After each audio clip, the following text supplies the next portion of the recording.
Next हम दोस्तों बात करते हैं इवोल्यूशन ऑफ द कमीशन के बारे में। और हम कौन सी कमीशन के बारे में बात कर रहे हैं? National commission for schedule caste. Originally article 338 जो है कॉन्स्टिट्यूशन का, article 338 of the constitution, it provides for the appointment of a special officer for schedule caste and schedule tribe, कि वो इन्वेस्टिगेट करेगा सारे के सारे मुद्दों को related to the constitutional safeguards for एससीज एंड एसटीज। मतलब क्या कॉन्स्टिट्यूशनल सेफगार्ड्स अवेलेबल है schedule caste and schedule tribe population के पास। ओरिजिनली संविधान ने क्या बोला था अंडर आर्टिकल 338? इसके लिए कौन होगा? एक स्पेशल ऑफिसर होगा फॉर एससीज एंड एसटीज, और ये इन्वेस्टिगेट करेगा सारे के सारे मैटर्स को। कौन से मैटर्स को? Related to the constitutional safeguards for एससीज एंड एसटीज। ये किसको रिपोर्ट करेगा? राष्ट्रपति को। कि जो भी कॉन्स्टिट्यूशन सेफगार्ड्स, या जिसको आप कॉन्स्टिट्यूशनल बोलवर्क्स भी कह सकते हो,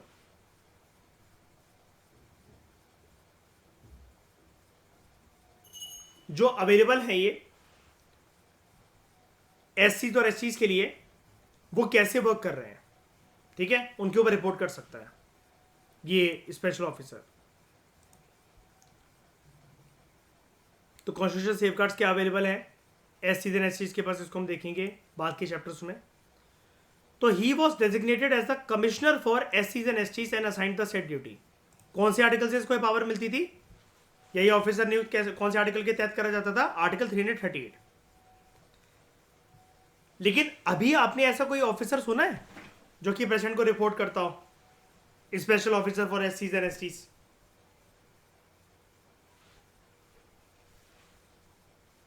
आगे चलकर 1978 में क्या हुआ? 1978 में किसकी सरकार थी?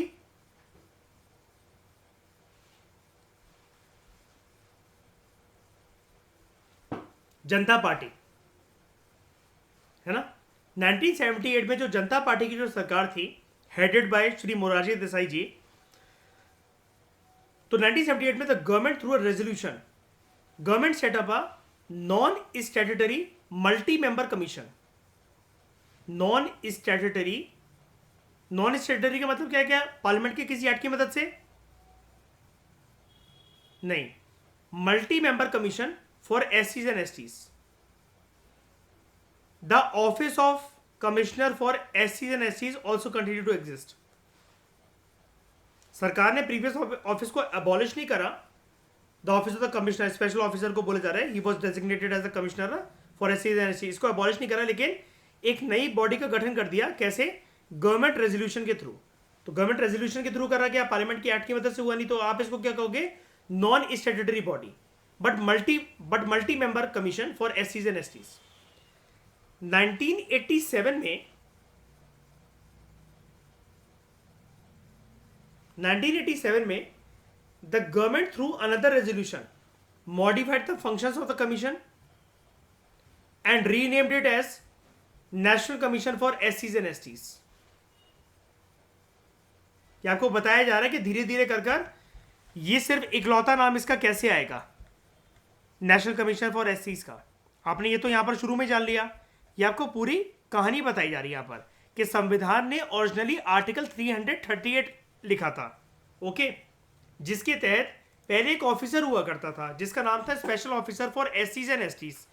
ये इस ऑफिसर को ये पावर दी गई थी कि जो भी कॉन्स्टिट्यूशन में सेफगार्ड्स अवेलेबल है एससी एंड एसटी पॉपुलेशन के लिए, संविधान निर्माताओं का ध्यान था ना एससी एंड एसटीज को हमें क्या है पावर्स देनी है, उनको भी एक पावरफुल नागरिकों की तरह फील करवाना उनकी कम्युनिटी को, है ना। तो संविधान में कुछ कुछ चीजें डाली गई थी। अब उनको देखने के लिए कि संविधान में जो भी कॉन्स्टिट्यूशनल सेफगार्ड्स इनके लिए अवेलेबल है, तो वो क्या सही से वर्क कर रहे हैं, चाहे फिर वो कोई इंस्टीट्यूशन हो, चाहे फंडामेंटल राइट्स हो, या फंडामेंटल ये डीपीएसपीज हो, सरकार उनके लिए काम कर रही है कि नहीं कर रही है, या जो भी कॉन्स्टिट्यूशनल सेफगार्ड्स अवेलेबल है, कल को उनके साथ कोई अनहोनी होती है ना, कोई डिमीनिंग वर्ड यूज कर देता है उनके लिए, है ना, तो क्या कुछ अवेलेबल है, मशीनरी सेफगार्ड अवेलेबल है, तो ये स्पेशल ऑफिसर रिपोर्ट करेगा। किसको रिपोर्ट करेगा? प्रेसिडेंट को। ठीक है। 1978 में आपने क्या पढ़ा? सरकार ने जनता पार्टी गवर्नमेंट ने क्या करा, उन्होंने एक non statutory multi member commission बनाई फॉर एससीज एंड एसटीज, और ये जो स्पेशल ऑफिसर की पोस्ट थी इसको कंटिन्यू रहने दिया। कुछ साल और आगे बीतते हैं, लगभग 9 सालों के बाद 1987 में the government through another resolution modified the function of the commission, ठीक है, नेशनल कमीशन फॉर एससीज एंड एसटीज, और उसको प्रॉपर तरीके से रीनेमिंग दी गई, नेमिंग दी गई, उसको रीनेम करा गया as national commission for schedule caste and schedule tribe. National commission for schedule caste and schedule tribe.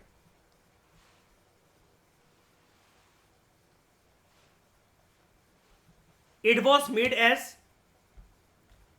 made as national level advisory body. इसको नेशनल लेवल की एक एडवाइजरी बॉडी बनाया गया, किसको? National commission for schedule caste and schedule tribe. इसका नाम था NCSC NST, to advise the government on broad policy issues and levels of development of एससीज एंड एसटी। सरकार जो भी योजनाएं पॉलिसी वगैरह लेकर आ रही है, कैसे सरकार को अपनी योजनाएं पॉलिसीज को और डाइवर्सिफाई करना चाहिए और ब्रॉड करना चाहिए, उसके अंदर एससीज एंड एसटीज के इंटरेस्ट को इनकॉर्पोरेट करना चाहिए, डेडिकेटेड पॉलिसी निकालनी चाहिए, सरकार को बनानी चाहिए एससीज एंड एसटी सेक्शंस के लिए, और इन पॉलिसीज के थ्रू, इन स्कीम्स के थ्रू, इनके इंपैक्ट के थ्रू ये देखना चाहिए, रिव्यू करना चाहिए कि सरकार ने जो भी योजनाएं लॉन्च करी थी, क्या उससे कोई भी लेवल ऑफ डेवलपमेंट के ऊपर फर्क पड़ा है, सोशल इकोनॉमिक डेवलपमेंट एससीज एंड एसटीज कम्युनिटी के ऊपर। तो उसको एक नेशनल लेवल की एडवाइजरी बॉडी बनाया गया। अब एडवाइजरी बॉडी यानी कि सरकार को सुझाव देना, ताकि सरकार और अच्छे प्रयास कर सके। तो शुरू में इसका नेचर कैसे था? क्योंकि गवर्नमेंट रेजोल्यूशन की मदद से करा जा रहा है, पार्लियामेंट के एक्ट की मदद से तो करा नहीं जा रहा है ना, ना ही ये स्टैट्यूटरी बॉडी है शुरू में, ना ही ये कॉन्स्टिट्यूशनल बॉडी है, राइट। ये कैसी बॉडी है? सिर्फ और सिर्फ एक नेशनल लेवल की एडवाइजरी बॉडी है, जो कि सरकार को किस बात के ऊपर एडवाइस करेगी, आपको क्या क्या पॉलिसीज, फ्रेमवर्क, इनिशिएटिव्स, स्कीम्स लेकर आनी चाहिए एससी एंड एसटीज के लिए, और रिव्यू करना उनका, सरकार को सुझाव देना कि उन्होंने कैसा परफॉर्म करा है आपकी लाई हुई स्कीम्स, पॉलिसीज, इनिशिएटिव्स वगैरह ने।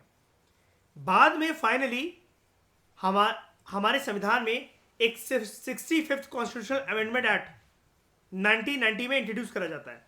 कौन सा? 65th constitutional amendment act.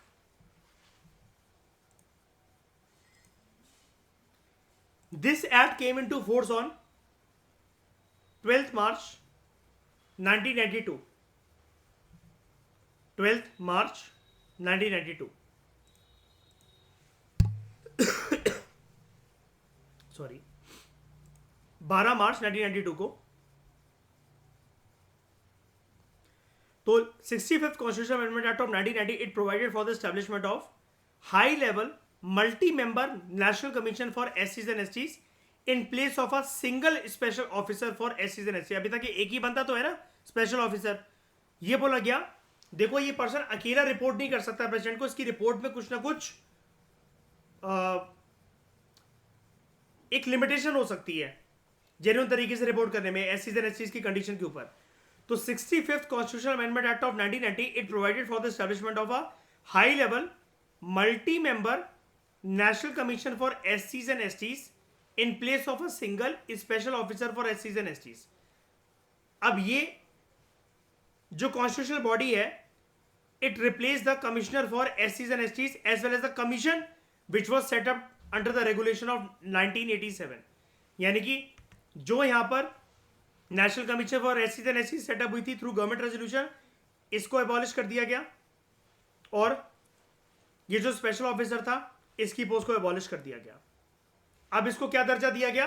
Through 65th constitutional amendment, constitution को अमेंड करके भाई इस बॉडी को, अब नाम तो वही है, नाम वही है, लेकिन संवैधानिक प्रक्रियाओं को फेरबदल करते हुए, कॉन्स्टिट्यूशनल अमेंडमेंट लाते हुए, कौन सा? 65th कॉन्स्टिट्यूशनल अमेंडमेंट लाते हुए 1990 वाला, जो कि अभी आपने देखा जो लागू होता है फ्रॉम 12 मार्च 1992, इसके थ्रू अगर कॉन्स्टिट्यूशन अमेंडमेंट एक्ट के थ्रू अगर कोई चीज हो रही है तो वो बॉडी कॉन्स्टिट्यूशनल बॉडी हुई कि नहीं? वो बॉडी कॉन्स्टिट्यूशनल बॉडी हुई कि नहीं? इसलिए यहां पर लिखा हुआ है।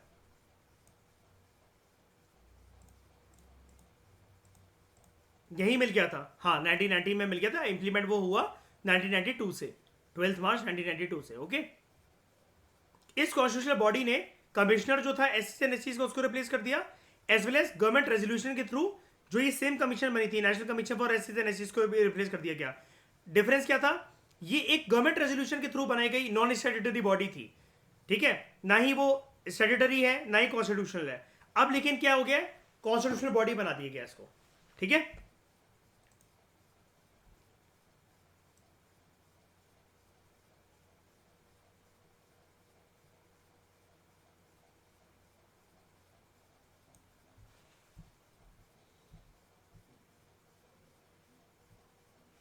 65th Amendment Act of 1990.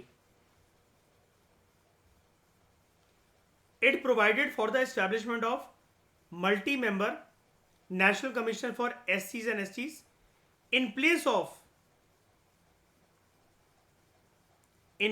a special officer for SCs and STs। यानी कि इस पोस्ट को टाटा बाय बाय। ये पोस्ट आई कहां से थी स्पेशल ऑफिसर की? कितनी मेंबर बॉडी होती थी ये वाली?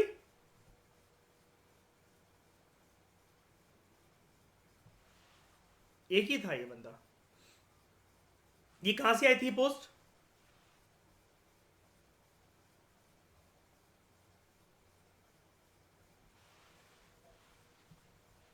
कोई कंफ्यूजन तो नहीं है इस बात में? संविधान ने ओरिजिनली यही करा था ना, वेलफेयर को देखने के लिए ऑफिसर को बोल दिया गया था कि तुम भाई देखना कि सिचुएशन को, कॉन्स्टिट्यूशनल सेफगार्ड्स कितने अवेलेबल हैं, क्या अच्छे से काम कर रहे कि नहीं कर रहे, और रिपोर्ट कर देना किसको जाकर? प्रेसिडेंट को जाकर। फिर बाद में गवर्नमेंट रेजोल्यूशंस आते हैं, सरकार अपने गवर्नमेंट ऑर्डर के थ्रू नॉन स्टैट्यूटरी स्टेटस देती है इनको बॉडीज को, फॉर एससीज एंड एसटीज कमीशन को। लेकिन फाइनली जैसा कि आपने यहां पर देखा,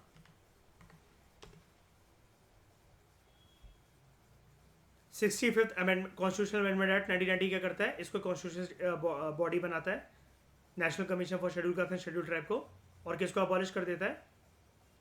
1987 के गवर्नमेंट रेजोल्यूशन को, और ये जो स्पेशल ऑफिसर था इसको, ठीक है, इसकी पोस्ट को।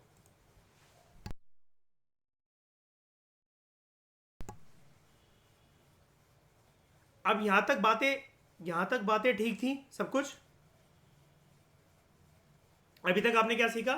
National commission for schedule caste and schedule tribe को क्या मिल गया? कॉन्स्टिट्यूशनल स्टेटस मिल गया। लेकिन अभी भी इनका नाम क्या यूज करा जा रहा है? कंबाइन तरीके से। कैसे? National commission for schedule caste and schedule tribe, right? अब आपने क्या देखा? नाम तो अलग अलग है, क्योंकि एक चैप्टर तो हमारा इसी के ऊपर है, यहां पर सिर्फ शेड्यूल ट्राइब की बात हो रही है। ये वाला जो चैप्टर है ये अलग है, यहां पर सिर्फ शेड्यूल कास्ट की बात हो रही है। तो ये अलग कैसे हुए? ये होते हैं अलग, जैसे कि मैंने अभी आपको प्रीवियस लेक्चर में कवर करवाया थ्रू 89th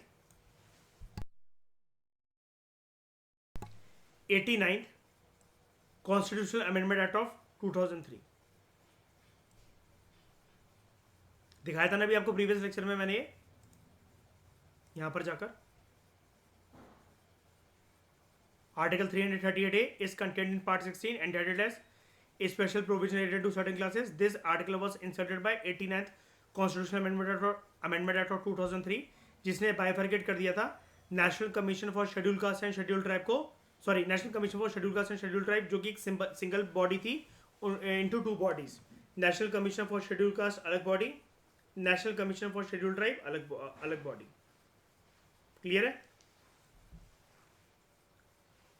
तो 89th constitutional amendment act of 2003 it bifurcated the combined national commission for schedule caste and national commission for schedule tribe. लेकिन कीवर्ड क्या है? they were combined bodies into two separate bodies. एक का नाम national commission for schedule cast under article 338, दूसरे का नाम national commission for schedule tribe under article 338A. Clear हुए?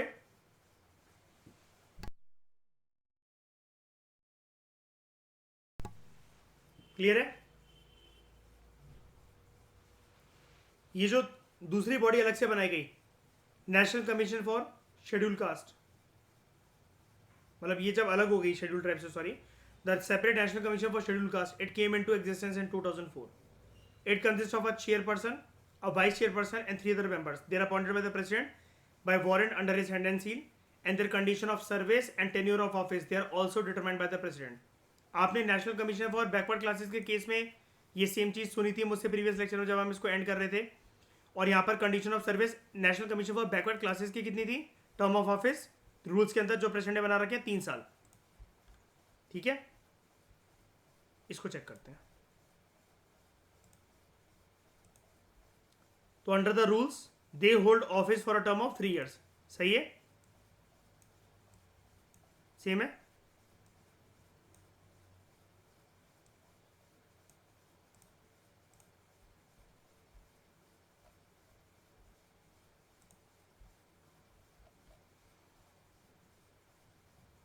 अब हम बात करते हैं इसी टॉपिक को, इसी लेक्चर को, इवोल्यूशन ऑफ द कमीशन. कौन सी commission? Separate commission of national commission for schedule caste, है ना. अब हम बात करते हैं सेपरेट कमीशन. इसी लेक्चर को यहां से बस फुल स्टॉप के बाद कंटिन्यू करते हैं और आ जाते हैं इस चैप्टर की तरफ, national commission for schedule tribe. अगर ये अलग हुई है तो फिर ये भी तो बनी है ना, इसको कैसे भूल जाए? कैसे? Through 89th constitutional amendment act of 2003, right. And this act came into force on 19th February 2004. ठीक है.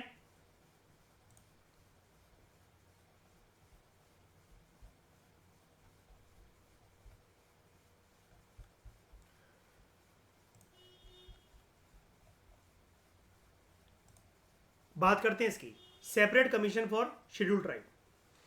National commission for schedule caste and schedule tribe, they came into being consequent upon the passing of 65th Constitutional Amendment Act of 1990.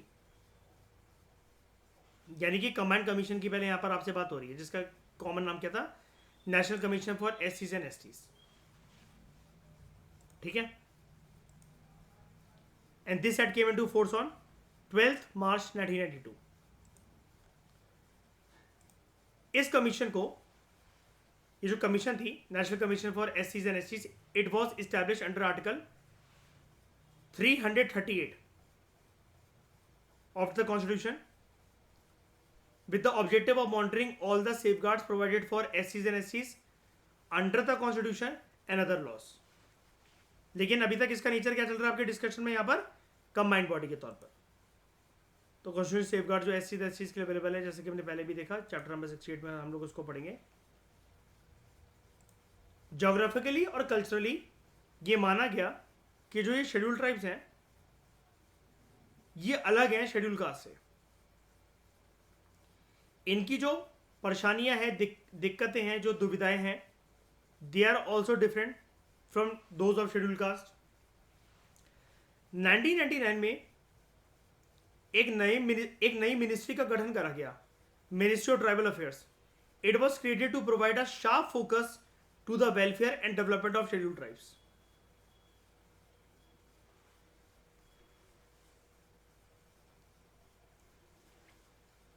और ऐसा माना गया that ministry of tribal affairs,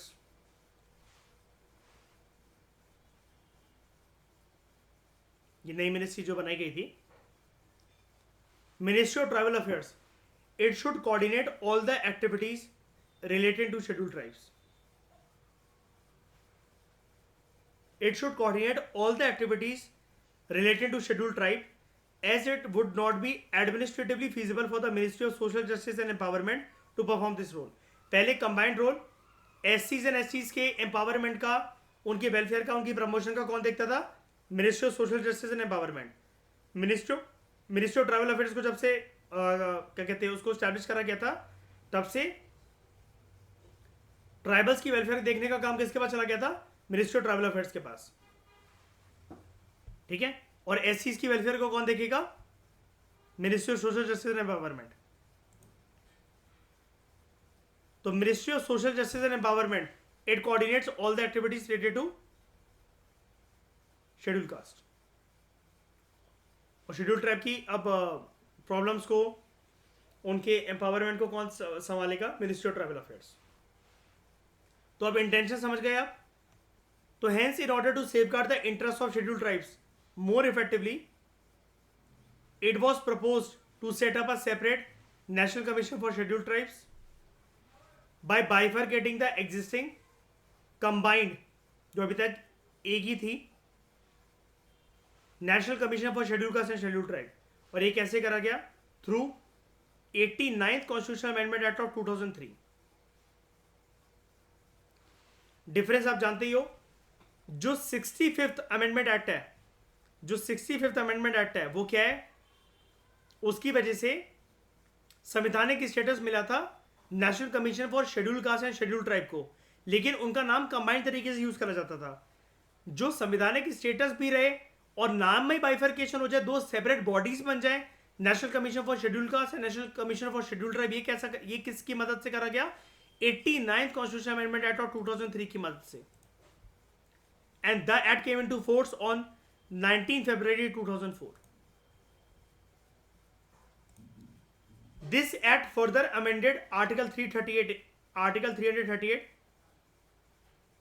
and inserted a new article, Article 338A in the Constitution. और जो दूसरी commission बनाई गई, national commission for scheduled tribes, it came into existence in 2004. इसके अंदर चेयरपर्सन होते हैं, एक वाइस चेयरपर्सन होते हैं और 3 मेंबर्स होते हैं. अब क्लियर हो गया कि तीनों बॉडीज के अंदर कॉम्पोजिशन कितनी मेंबर्स की? 5. अपॉइंटेड बाय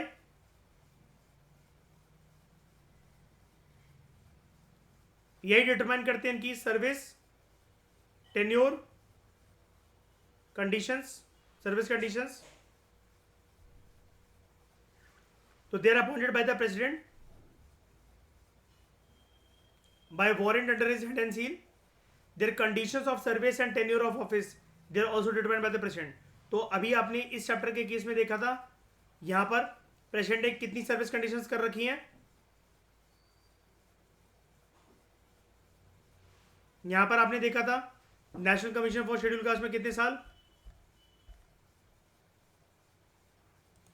अब कितने लोग बेट लगाते हैं कि इसकी भी 3 होगी?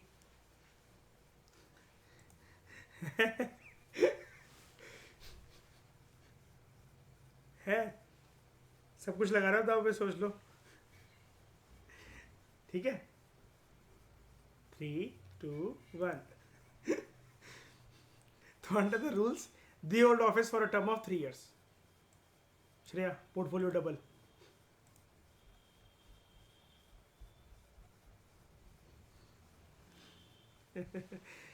Their condition of service and tenure of office, they are also determined by president. और कितनी रखा हुआ है टेन्योर प्रेसिडेंट ने अपने रूल्स के अकॉर्डिंग, जो उन्होंने प्रेसिडेंट ने बना रखे 3 साल. अभी तो बट ऑब्वियस ही बात है ना कि यार देखो, ये यहाँ से बन रखी है, इसी से तो बाइफर्केट होकर ये बॉडी बन रखी है शेड्यूल ट्राइब. ठीक है. लेकिन पॉलिटी में देखो ऐसा कुछ थंब रूल नहीं होता, लेकिन ठीक है.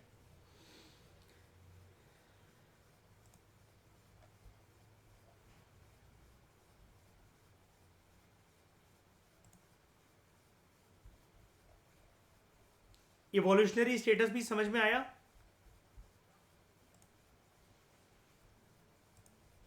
तीनों का.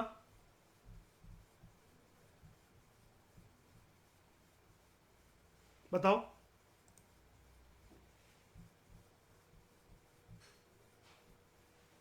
कोई डाउट?